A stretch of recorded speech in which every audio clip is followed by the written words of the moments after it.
दिलबर करे वियो मूंसां दगाई, दिल में हुयसि का हुन जे ॿियाई। साम्हूं चयो जो मुआ हुनखे, बर्दाश्त न थी का हुनखे सचाई। मज़लूम मारे रोडनि ते फिटा कनि, ई कहिड़ी आ मालिक तुंहिंजी खुदाई।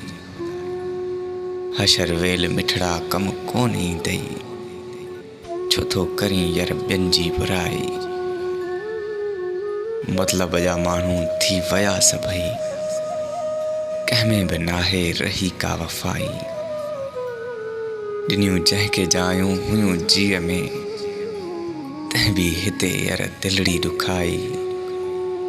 फ़क़ति आजिज़ीअ में रह गुल शहज़ाद, कम कोन ईंदई हीअ दुनिया अजाई।